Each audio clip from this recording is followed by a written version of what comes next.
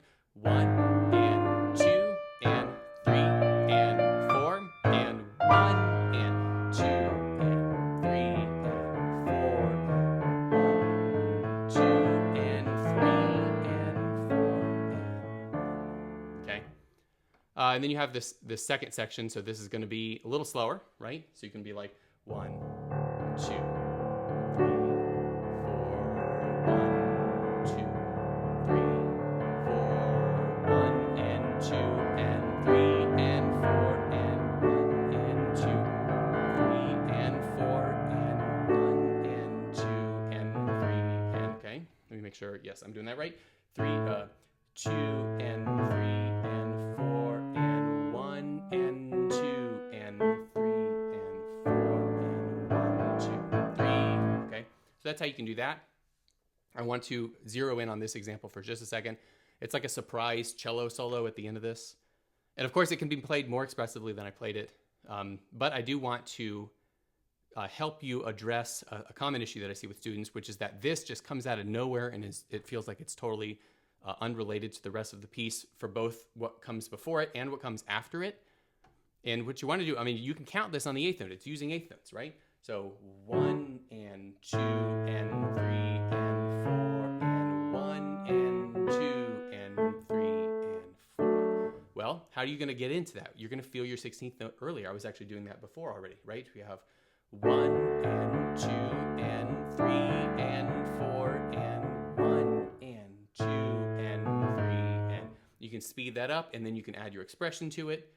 And, you know, that means maybe like 1 and 2 and, oh, sorry, 1 and 2 and 3 and 4 and 1 and 2 and 3 and 4 and 1, okay? Something like that. Just a quick, superficial example of how you might do a piece like this. All right, then we get to the Chopin E minor prelude. This is another cut time example, but this is a real impractical cut time example in my opinion, because the cut time is truly largo. I mean, it'd be crazy, crazy slow. Give you an example. 1, 2, 1, 2. Right? Of course, you can end up there, but very much, especially this piece, I could not recommend more that you start it in 4, so that you have the normal subdivision that you're expecting. You can start right in the beginning on a pickup note. 4 E and a 1, 4 E and a 1 E and a 2 and 3 and 4 and 1, 2, 3, 4. Right, and then you have more of those types of figures, right? So we have 1, 2 and 3 and 4 E and a 1, 2, 3, 4. Probably should zoom out. 1, 2, 3, 4, and 1. Okay, you can feel this right here. So we have 4 and 1 and 2 and 3 and 4. Oh, let 1. So you have to try to feel the quarter note. 1, 2, 3, 4, 1. That was an awful fingering, but that's how to do that. Going on to the bigger part here with the stretto. The way I like to play this, okay, stretto, you're gonna go faster here. Basically, you're gonna have it to be kind of more narrow, and the pulse more narrow. But in order to get that little turn, I like to put that turn on the and. So your turn's technically going to be, I think, 30-second notes. I don't have a counting system for 30-second notes, so you might go like 1 E and 2 E and 3 and 4 and 1 E and 2 E and 3 E and 4 E and 1. 1, 2, 3, 4. 1. Chord. 2, 3, 4. You can tell I haven't played this in a little bit either. 1, 2, 3, 4. 1, 2, 3, 4. 1, 2, 3, 4, and 1. Now you're probably wondering, well, how the heck do I do this? This is our first, at least in this video, this is our first 3 against 2 polyrhythm. 3 against 2 polyrhythm. And this is really just going to be kind of a teaser or a sneak peek at what I'm going to show you in another video. But let me, before I explain that, let me go back to the beginning and let me show you my counting little hand-drawn thing here. Look at the dotted lines that I drew. You'll see that the dotted lines start at the and. I'm trying to get you to realize, first of all, why I use o let and not anda for my triplets. Because the and, if I did 1 anda, do you see where that o is right there? That would be where you would say 1 anda for your triplet. And therefore, your ands would not mean the same thing across the counting systems. We don't like that. I don't like that. I like the consistency. So I use separate counting syllables that are not and you'll notice the dotted line is going to come right between the o and the let of the triplet. So you have 3 triplets between the second and the third triplet. The halfway point between those 2 notes, between o and let, is the and. It lines up perfectly. And it lines up with the e anda, right? So the 1 and 2 is the same as 1 e and a 2. 1 and 2 and 1E and a 2E and a. Those ands are going to line up. Well, you can also do 1 O inlet, 1 O and let. You're going to put the little and just temporarily. I don't want to draw my thing here, but you're going to put it right between the O and the let. You'll put the word and. You can use the little plus symbol. And that's going to be shorthand for doing 1 and O and let and, which is how you can split up a triplet into 2 parts per triplet. And the reason why that's helpful is you need that to deal with 3 against 2 polyrhythm. So I'm going to give you a tiny sneak peek here just to deal with on the Chopin. And then I'm going to do a dedicated video on other examples that are more substantial with the 3 against 2 polyrhythm. Okay, so basically what's happening here, and again, I'm just going to give you, like, it's very high level. I don't think that you're going to completely understand everything. It's really just, you know, hopefully you'll be interested in watching the next video. So here's the counting system in action. So I'm going to now subdivide down to the triplet where I will say the and between the triplet. And so instead of going 1 and 2, what do we do for the triplet here? You know, one option before we even get into the counting, the polyrhythm, is just to feel 1, 2, 3, 4, or 1 and 2, oh, let 3. Just kind of try to feel it out. But you are going to have a little bit of difficulty keeping these left-hand notes steady. You know? So the way to do it is to do this. 1, oh, and let. 2, oh, and let. 3, oh, and let. 4, oh, and let. 1, oh, and let. Right? That actually helps you to math this out. I'll do it one more time. 1, oh, and let. 2, oh, and let. 3. Didn't play the whole full chord. 1, oh, and let. 2, oh, and let. 3, oh, and let. 4, oh, and let. 1. Okay, now I might not be perfectly steady, but it's at least how to get it off the ground on the polyrhythm.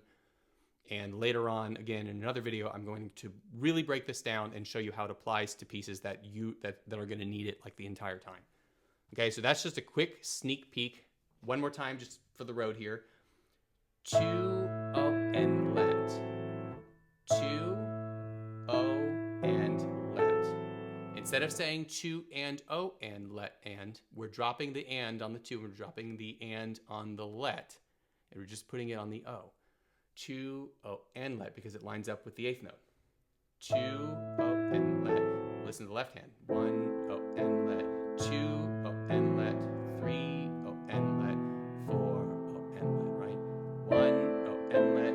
2, O, and let. 3, O, and let. 4, O, and let. Okay, now, it's not, I usually do not teach this on the Chopin. I just do it the other way, right? Where I try to feel the quarter note. But it can be done where you can use that rhythm to figure out how that measure is supposed to go until you can feel the quarter note. And then once you can feel the quarter note, then you can connect with the other parts. Sorry. 4 and 1 and 2 and 3, 4 and 1, right? You can end up in that situation. All right, let's keep going. We're almost done. Let me actually check how many pieces. Yeah, we're almost done. All right. So this is just a quick example of 6/8 because I haven't done any other 6/8 pieces. I did 3/8. So 3/8, you're counting 1, 2, 3, 1, 2, 3, and every pulse equals the 8th note. Well, here you're counting 6/8. You got to pick up on beat 6. 1, 2, 3, 4, 5, 6. 1, 2, 3, 4, 5, 6. 1, 2, 3, 4, 5, 6. 1, 2, 3, 4, 5, 6. 1, 2, 3, 4, 5, 6. And as I explained in my other counting video, I like to think of counting in 6/8, actually using the 6/8 to count the 6 pulses per measure. I feel like that is subdivided because 6/8, 9/8, and 12/8 are compound meters, and each pulse actually can be felt here on the dotted quarter.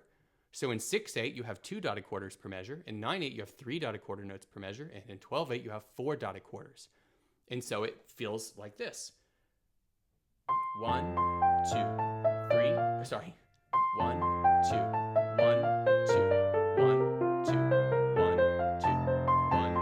And technically, because each of these dotted quarter notes are breaking down into 3 parts, which is the definition of a compound meter. And in compound meter, your pulse breaks down into 3 parts naturally instead of 2.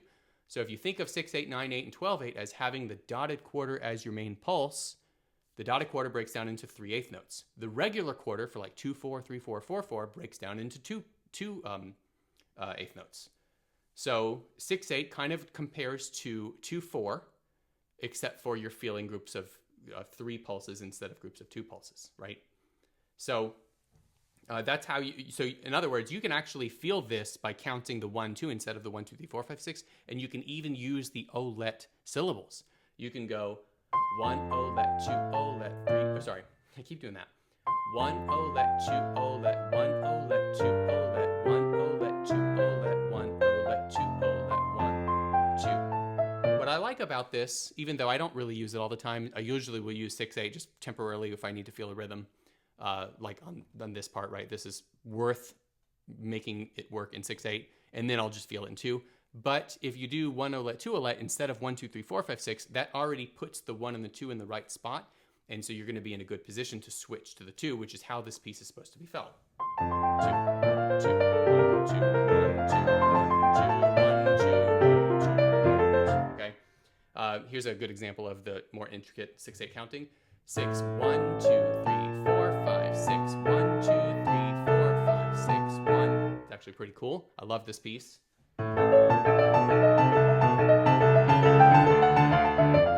Okay. Fun impromptu. That's Gurlitt's Opus 172. Actually, you know what? Let's count here because this is helpful too. All right, so looking at this measure, so in 6/8, we're counting the 8th note. So a quarter note equals 2 8th notes. 1, 2, 3, 4, 5, 6. 1, 2, 3, 4, 5, 6. 1, 2. Sorry, 6. 1, 2, 3, 4, 5, 6. 1, 2, 3, 4, 5, 6. 1, 2, 3, 4, 5, 6. 1, 2, 3, 4, 5, 6. You see, I'll go a little faster. 1, 2, 3, 4, 5, 6. 1, 2, 3, 4, 5, 6. 1, 2, 3, 4, 5, 6. 1, 2, sorry. 6, 1, 2, 3, 4, 5, 6. 1, 2, 3, 4, 5, 6. 1, 2, 3, 4, 5, 6. 1, 2, 3, 4, 5, 6. 1, 2. Or you can do 1 olet, 2 olet, right? And you end up with 1, 2, 1, 2, 1, 2, 1, 2, 1, 2, 1, 2, 1, 2, 1, 2, 1, 2, 2, and so on. You get the idea. Then you go back into the main theme, and the ending is very similar. All right, here's another cut time example. This is the Beethoven Sonata, easiest Beethoven Sonata, Opus 49, number 2 in G major. This one.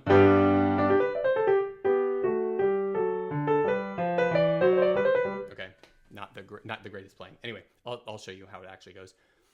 So this is another good example of something I feel like is worth learning in 4, particularly because you're going to have to do the triplets. And if you count, instead of going like 1 and 2 and, if you needed to break those down further, it doesn't work very well if you're doing that. So it's better to just go 1, 2, 3, 4, and then later on just switch it to 2 when it's fast enough, just like we did in the other examples.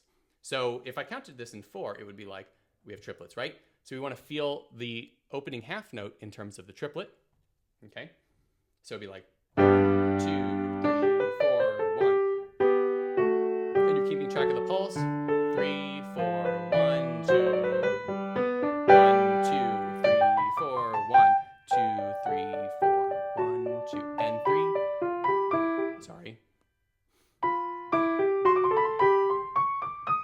Okay, it's actually pretty hard to count with the little ornaments and everything. It's just to get you your baseline structure. At least that's how I would use it on a piece like this. And so you're finding your pulse like 1, 2, 3, 4, 1, 2, 3, 4, 1, 2, 3. 1, 2, 3, 4, 1, 2, 3, 4, 1, 2, and 3, 4, 1, 2, 3, 4, 1, 2, 3, 4, 1, 2, 3, 4, 1, 2, 3, 4, 1, 2, 3, 4, 1, 2, 3, 4, 1, 2, 3, 4, 1, 2, 3, 4, 1. Okay, hopefully that makes sense. I'm feeling the quarter note, counting the triplets. I'm making sure it's consistent with the beginning of the piece. You can look at theme 2 here. So let's look at right at the end of theme 1. Getting into theme 2. So we have 1, 2, 1, 2, olet 3, 4, olet 1, 2, 3, and 4, and 1, 2, 3, 4, 1,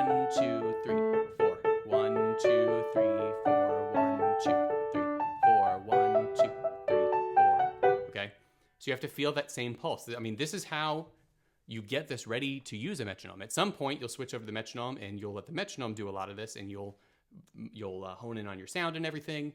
But until you get to that point, how are you going to get this thing off the ground? You use counting. You count in 4. You subdivide as needed. You pay attention to the rate at which you're speaking your numbers, and you make them steady. And then eventually you line up with a metronome, and it works, you know? So all of these scales and everything, right? You're going to really feel 1, 2, 3, 4, 1, 2, 3, 4, 1, 2, 3, 4, 1, 2. Okay? Step 1, really, it's like a bunch of steps, but you go through the whole piece, you're able to do this. You get to a point where you can feel it at a good common time metronome, and then you switch over to the half note, and you're finally like 1, 2, 1, 2, 1, 2, 1, 2. Hard to do that, and then at some point you can grab your trusty metronome and you can let that do it for you. So if I'm going 1, 2, 3, 4 is 100 BPM. 1, 2, 3, 4, 1. Let's actually raise that to 120 so that the half note would be 60. Easier to feel. 1, 2, 3, 4, 1, 2, 3, 4, 1, 2, 3. Okay? We lower that to 60. It's going to be the same thing in the cut time. 1, 2, 3, 4, 1, and 2, and 1, 2.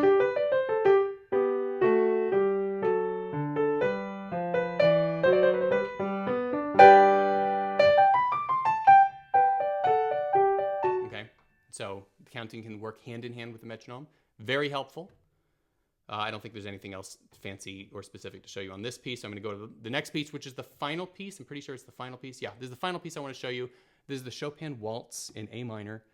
And I want to really just go over the difficult part on the little run here.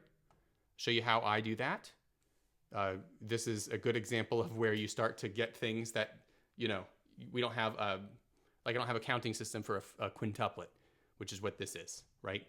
So how are you going to math that out? And also there is the issue of the ornaments. We have the Chopin ornaments. I mean, this is really a subject for another video too. I'm probably going to make a video just on this piece.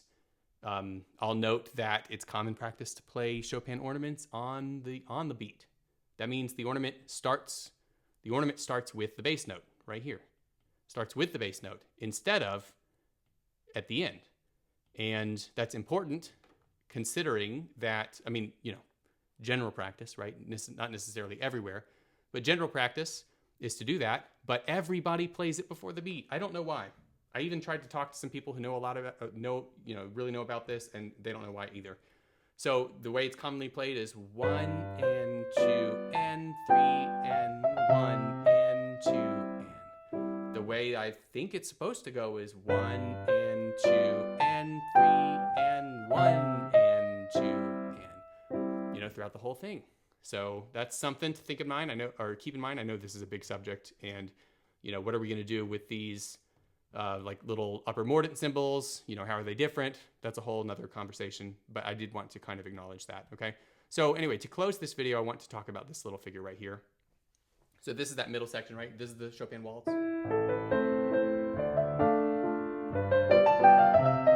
Okay, so talking about this section.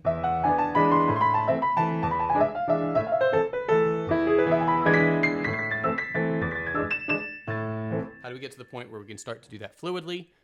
Well, here's what I do. I don't have a fancy fruit saying or anything like that. I appreciate that people come up with that, like hippopotamus or something, hippopotamus to do the quintuplet. I can feel this using one olet. I don't know what to do here. I could say 2, 2, 3, 4, 5. That's what I usually do. 3 and a. So, but you just do what you need to do in order to ultimately feel 3 pulses. And they don't even have to be like so specific because this is just an approximation. Like, I think the effect of this run is it sounds like it's accelerating up towards the top.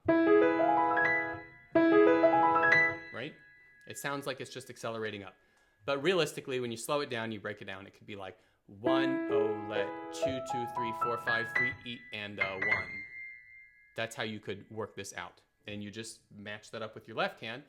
1 olet, 2, 2, 3, 4, 5, 3 E and 1. Okay, and you just get that kind of off the ground until it can get fast enough to feel the quarters. 1, 2, 3. Now you can tell it's even. 1, 2, 3. 1, 2, 3, 1. And then this 16th note right here, it really just needs to come right before that so that we can experience some semblance of a long note there, right? And you end up with 1, 2, 3, 1, 2, 3, 1, 2, 1, 2. All right, so that is it for this video. I hope you found this helpful. And if you like this music, if you like my teaching style, if you're interested in sort of the way that I do things, very much especially if you're an adult beginner or if you're an intermediate pianist, I hope you will consider checking out my program where I teach people of this skill range. And this is called the Flex Lessons Piano Academy. And you can learn more about that by clicking the links in the description. And I will see you again soon. Bye.